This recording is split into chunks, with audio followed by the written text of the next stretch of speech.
우리의 소망이요 생명 되시는 주님 안에서 여러분 참된 평강과 늘 승리의 삶을 살아가시기를 축복합니다. 에베소서 4장에서 5장 6장까지는 성도들의 바른 생활에 대해서 언급을 하고 있습니다. 실천적인 이야기이죠. 특별히 4장에서 어떻게 그리스도의 몸된 교회를 이루어가는가, 또 새 사람을 입어서 변화된 삶을 살아갈 수 있는가를 이야기를 합니다. 그런가 하면 오늘 본문 이제 5장인데요. 오늘 설교의 제목은 빛의 자녀들입니다. 빛의 자녀들. 여러분, 빛의 자녀의 반대말은 뭘까요? 어둠의 자식들이죠. 네, 어둠의 자식들. 맞습니다. 어둠과 빛은 서로 상반된 개념이죠. 어둠의 자식들과 빛의 자녀. 여러분, 한때 우리가 바로 어둠의 자식들이었다는 것을 아십니까? 예수님을 통해서 우리가 빛의 자녀가 되었어요. 영적인 측면에서 어둠과 빛이 구분이 되는 시점이 있습니다. 하지만 우리가 살아가는 삶의 영역 속에서는 이것이 혼재되어 있죠. 우리 인생의 한복판에 예수님께서 찾아오셨어요. 어둠과 빛이 나뉘어집니다. 사망과 생명으로 나뉘어집니다. 그럼에도 여전히 우리의 삶 속에는 어둠이 존재하고 사망의 음침한 골짜기가 늘 우리의 가까운 곳에 있어요. 그럼에도 불구하고 우리가 언제나 빛의 자녀라는 영적 정체성을 늘 인식하고 기억하며 살아야 됩니다. 그렇다면 언제, 아니 어떤 방법으로 우리가 빛의 자녀가 될 수 있었을까? 어떻게 가능했나? 우리 본문 1절과 2절을 다시 한 번만 읽어보겠습니다. 시작. 그러므로 사랑을 받는 자녀같이 너희는 하나님을 본받는 자가 되고 그리스도께서 너희를 사랑하신 것 같이 너희도 사랑 가운데서 행하라. 그는 우리를 위하여 자신을 버리사 향기로운 제물과 희생 제물로 하나님께 그리스도께서 너희를 사랑하신 것 같이, 하나님의 사랑을 말합니다. 우리를 향하신 하나님의 사랑은 일방적이었고요, 아주 구체적이었고요, 또한 영구적이었습니다. 그 사랑으로 인해서 우리는 하나님의 자녀가 되었고 구원을 얻은 자가 되었으며 빛의 자녀가 될 수 있었던 거죠. 이것은 우리가 구해서 되는 것이 아니에요. 우리가 하나님과 앞에서 앉아서 계약서 서로 체결하여서 이루어진 것도 아닙니다. 하나님의 전적인 섭리요, 일방적인 사랑이요, 크나큰 축복이요, 선물이죠. 어느 순간 우리에게 그렇게 찾아오셨어요. 여러분 인생 한복판에 주님께서 어떻게 찾아오셨는가? 어떤 분들은 굉장히 드라마틱한 모습으로 찾아오셨고, 어떤 분들은 그냥 정말 가랑비에 속옷 젖듯이 언제 그랬나 싶을 정도로 어쨌든 오늘 이 자리에 함께 모여서 예배를 드리게 된 거예요.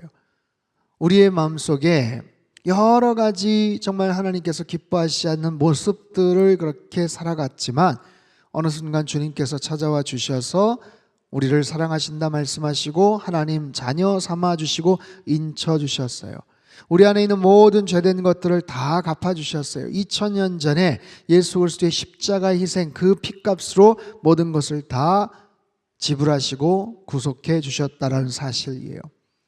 여러분, 구약시대 이스라엘 백성들 죄를 지으면, 죄를 지은 사람들은 양과 염소를 끌고 와서 희생제물로 바칩니다. 죄를 지은 것은 본인인데 자신이 죽을 수가 없으니까 양과 염소의 머리 위에 자신의 모든 죄를 전가하고 대신 그 짐승이 피 흘려 죽게 만드는 거예요. 제가 오래전에 영락기도원에서 제사법 시연하는 장면을 본 적이 있습니다. 제사장 복장을 한 사람들이 나와서 곁에 파르르 떨고 있는 양 한 마리를 끌고 와서 가차없이 목을 따는 장면은 정말로 충격적이었어요. 너무나도 맥없이 그냥 외마디 소리를 지르고 목이 축 처지면서 피가 쏟아져요. 양의 껍질을 능숙하게 벗기고 뻘건 속살에 각을 뜨고 장기를 해체하고 모아진 사체들을 불에 태우고 피를 쏟고 한 마리의 짐승이 죽어가는 모습이 그리도 불쌍할 수가 없었습니다. 여러분, 이스라엘 백성들은 그렇게 해서 자신의 죄를 용서해 주기를 하나님 앞에 간구하죠.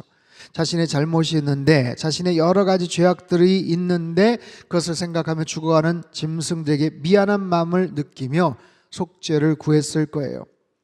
예수님께서 그런 방식으로 모든 죄를 짊어진 한 마리의 어린 양과 같은 모습으로 십자가 달려 죽으셨습니다. 우리가 대신 달려야 되고 우리가 대신 지불을 해야 될 죄의 끔찍한 형벌임에도 불구하고 예수님 처절하게 피를 흘리며 죄의 대가를 지불하시고 우리를 건지시고 살리셨다라는 거예요. 그랬던 우리들, 과거의 우리의 모습, 예전에 우리의 죄된 모습, 죽을 수밖에 없었던 우리의 죄된 모습을 사도 바울이 이렇게 설명을 하죠. 3, 4, 5절 같이 읽습니다. 시작. 음행과 온갖 더러운 것과 탐욕은 너희 중에서 그 이름조차도 부르지 말라.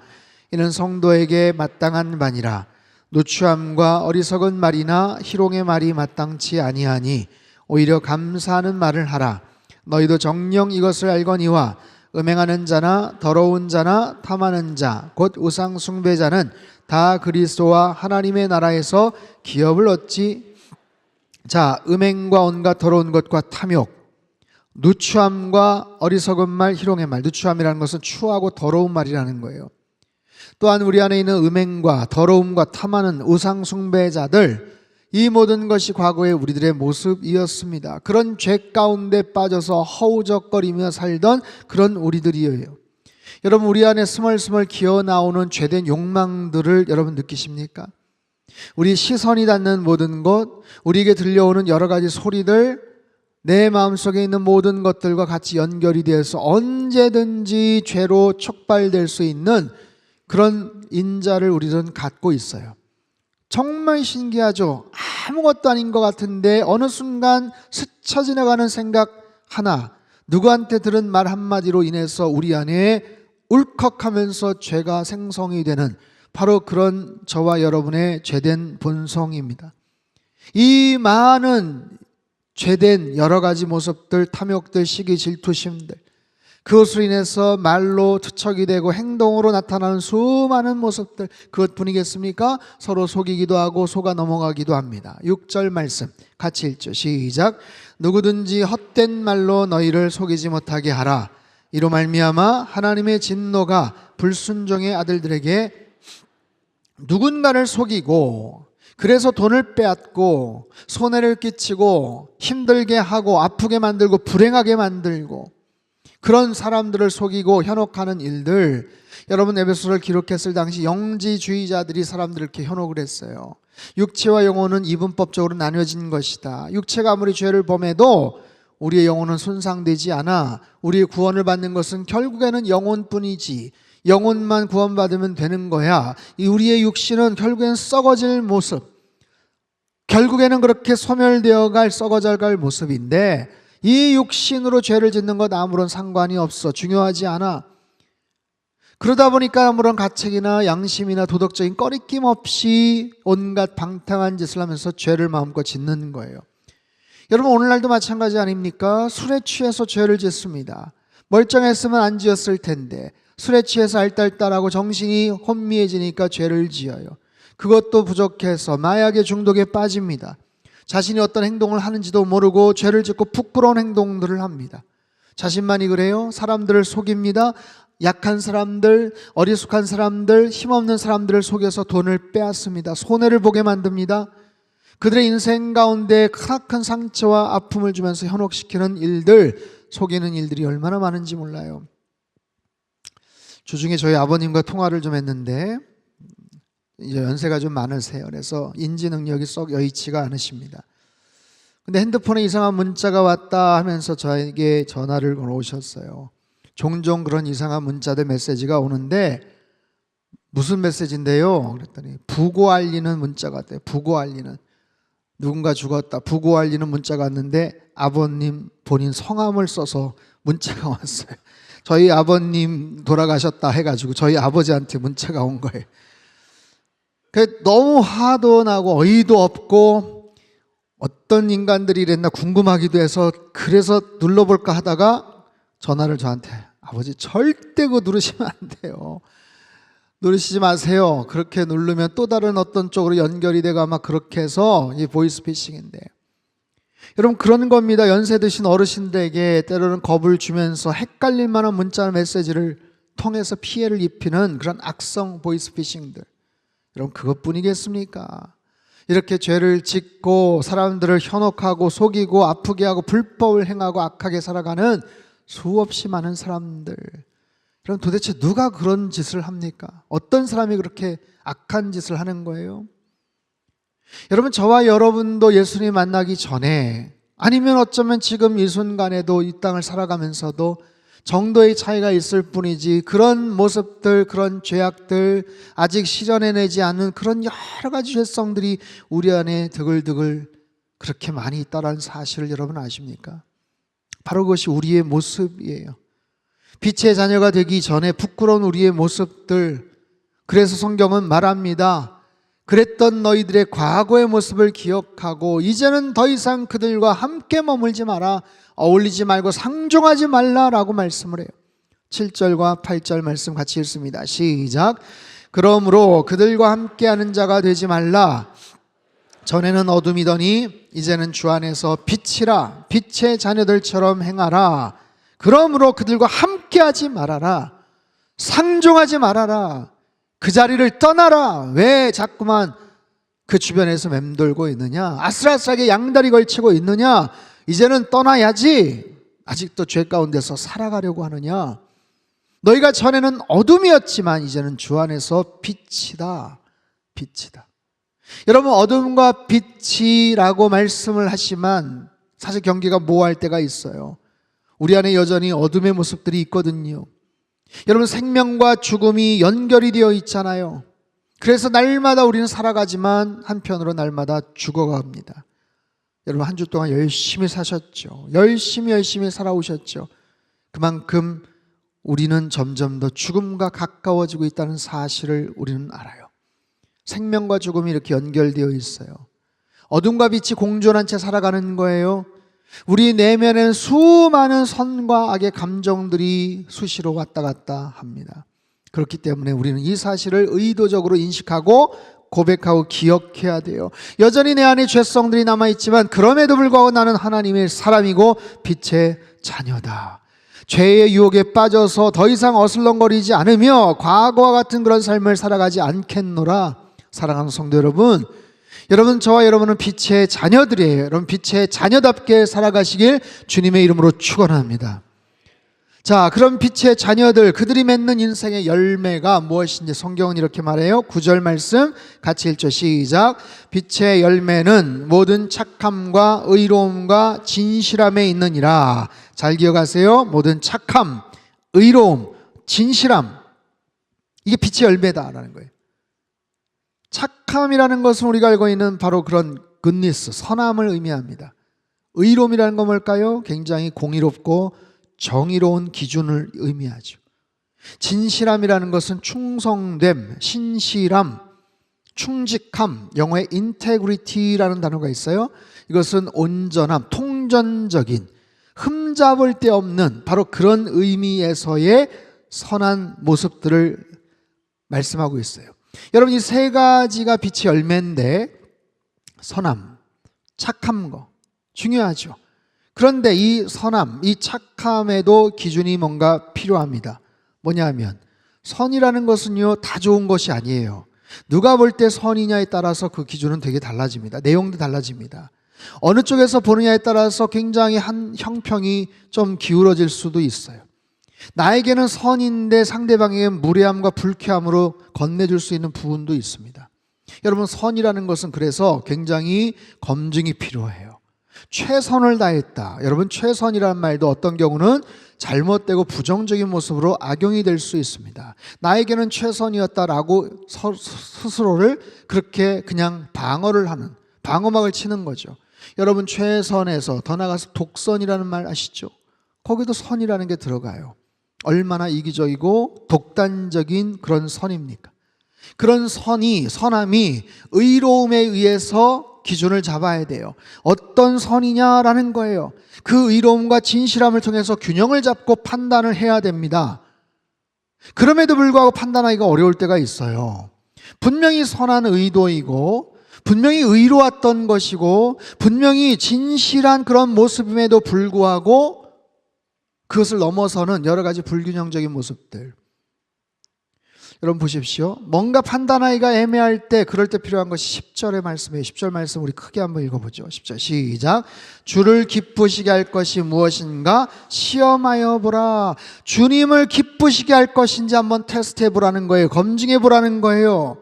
분명히 선한 의도예요. 기준도 좋아요. 그리고 진실합니다. 그런데 서로를 위하고 공동의 선을 위한다고 하지만 이것이 악하게 작용이 될 수도 있다라는 거예요. 보세요. 어느 정도 범위를 잡느냐, 어느 정도 경계를 잡느냐에 따라서 그 경계선 안에서는 서로가 다 선하고 의롭고 진실해요. 그런데 그 경계선 바깥에 있는 사람에게는 굉장히 부당하고 불합리할 수 있는 것들이 오늘 우리 시대의 세태입니다. 정치적인 이슈, 최근에 그랬죠. 서로 저기가 옳다라고 얘기해요. 서로 그것이 선하다라고 이야기합니다. 하지만 너무나도 날이 선 모습으로 차이가 나죠. 여러분 국가적인 측면에서도 마찬가지예요. 지금 미국 무역 수출 관세에 대한 전쟁이 전쟁. 자기네 나라에서는 굉장히 의롭고 선하고 진실해 보여도 그렇지 않은 모습들이 얼마나 많습니까? 여러분 우리의 삶 속에서도 마찬가지라는 거예요. 그래서 애매하고 헷갈릴 수 있는 그런 부분은 하나님이 기뻐하실 만한 일인가? 라는 거예요. 이기적인 기쁨이 아닙니다. 이타적인 기쁨도 아니에요. 하나님이 원하시는 기쁨인가? 사랑하는 성도 여러분, 빛의 자녀들처럼 살라. 이것은 어떻게 보면 되게 추상적이기도 하고 어려워 보입니다. 하지만 한편으로 대단히 간단해요. 주님의 기쁨 되어 살아가는 것, 주님께서 기뻐하실 만한 일인가? 빛 대신 주님, 생명의 빛이 되신 예수 그리스도의 그 뜻을 따라서 모든 착함과 의로움과 진실함을 다해서 살아가되 주님의 기쁨 되어 살아가는 것, 그것이 빛의 자녀들로서 마땅히 살아가야 될 우리의 태도요 모습인 거예요. 여러분 다시 한번 권면하고 축복합니다. 여러분 빛의 자녀로 살아가시길 주님의 이름으로 축원합니다. 그런 빛의 자녀들이 해야 될 일들을 바울 사도가 11절, 12절, 13절 같이 한번 읽겠습니다. 시작. 너희는 열매 없는 어둠의 일에 참여하지 말고 도리어 책망하라. 그들이 은밀히 행하는 것들은 말하기도 부끄러운 것들이라. 그러나 책망을 받는 모든 것은 빛으로 말미암아 드러나나니 드러나는 것마다 빛이니라. 열매 없는 어둠의 일에 참여하지 말아라. 도리어 책망해라. 열매가 없는 어둠의 일들. 여러분 뭔가를 열심히 하는데 열매 없는 일들이 있다는 거예요. 내가 열심히 뭔가를 하는데, 뭔가 열심히 노력하고 기대하는데 알고 봤더니 열매가 하나도 없다. 슬픈 일이죠. 근데 왜 열매가 없을까요? 어둠 속에서 했기 때문에 그래요. 어둠 속에서 하다 보니까 어디에다 씨를 뿌렸는지 몰라요. 어둠 속에서 하다 보니까 이게 우선순위가 뒤바뀌어서 제대로 일을 못했던 거예요. 깜깜한 상황 속에서 뭔가를 하다 보니까 열심히 뭔가를 했는데 불 켜놓으니까 엉망진창이 된 거예요. 여러분 바로 그렇습니다. 죄와 욕심에 사로잡혀서 우리의 영안이 어두워지고 어둠 속에서 뭔가를 열심히 하다 보니까 부끄러운 그런 삶을 살아가게 되는 거죠. 그런 일들에 참여하지 말아라. 과거처럼 그런 일들에 동참하지 말아라. 그건 소극적인 측면의 권면이에요. 그러지 말아라. 피해라. 함께 다니지 마라. 그러나 적극적으로는 책망하라라는 거예요. 그런 모습을 책망하라. 그것은 폭로하라, 고발하라. 굉장히 적극적인 그런 모습의 권면입니다. 단지 나만 피해 입지 않으면 돼 라고 해서 나만 숨는 것이 아니라 그저를 노출시켜라, 폭로하라, 책망하라. 그러면 어떤 일들이 벌어지는가? 13, 14절 같이 한번 읽습니다. 시작. 그러나 책망을 받는 모든 것은 빛으로 말미암아 드러나나니 드러나는 것마다 빛이니라. 그러므로 이르시기를 잠자는 자여 깨어서 죽은 자들 가운데서 일어나라. 그리스도께서 너에게 비추이시리라 하셨느니라. 아멘.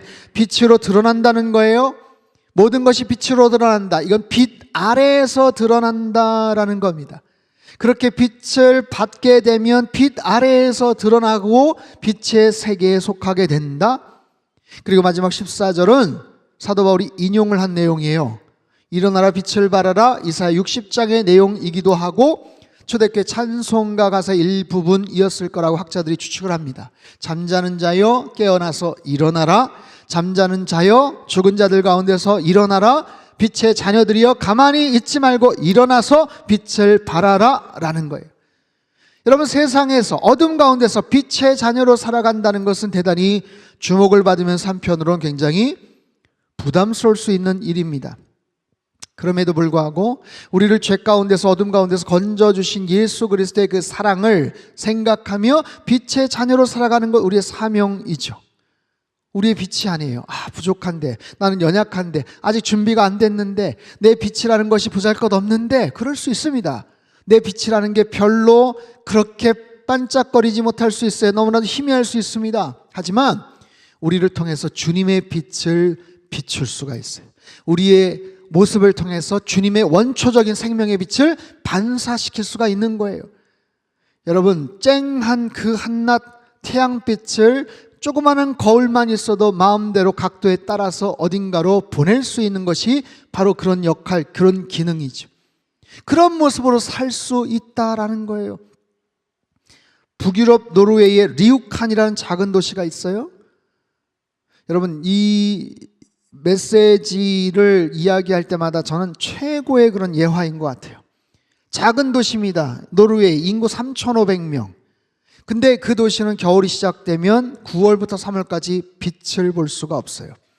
워낙 위도가 높은 데다가 주변에 해발 1883m의 가우스타 산과 계곡이 병풍처럼 둘러치고 있어요. 그래서 날이 밝았나 보다 라는 것을 인지하지만 태양이 들어오지를 못해요. 겨울철은 그냥 평생 그렇게 살아왔어요. 근데 2013년 10월에 지역 산 꼭대기, 그 꼭대기 계곡 꼭대기 위에 거대한 세계 거울이 설치가 됩니다. 그래서 태양 반사경의 역할하는 거울들이 태양의 움직임을 따라서 각도를 조금씩 조정하며 그 도시 한복판에 햇빛을 제공하기 시작을 했어요. 구상은 했었고 이런 아이디어 어떨까 얘기했지만 기술적으로 여태까지 안 되다가 2013년에 드디어 그 겨울철에도 역사상 처음으로 그들이 햇볕을 쬐 수 있게 된 거예요. 주민들이 감격의 눈물을 흘렸습니다. 바로 그런 거예요. 여러분 보십시오. 우린 죽은 사람들, 영적으로 죽어있는 사람들 사이에서 일어나고 깨어나면 됩니다. 그리고 하나님의 빛을 반사시키고 그 빛을 그렇게 보내면 되는 거예요. 우리의 삶의 모든 영역 속에서 영적으로 죽어있는 사람들 사이에서 여러분 같이 잠들어 있지 마시고 일어나시고 깨어나시고 번거로워도 부끄러울 수 있어도 여러분 그런 모습 속에서 빛의 자녀답게 살아가는 저와 여러분의 삶이 되시길 주님의 이름으로 축복합니다. 우리의 삶 속에 하나님의 빛이 필요한 곳이 참 많습니다. 곳에 구석구석 빛을 비추십시오.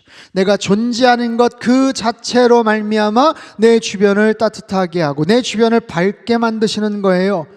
그럴 때 하나님께서 기뻐하시지 않겠습니까? 그것이 빛의 자녀로서의 사명이고 역할입니다.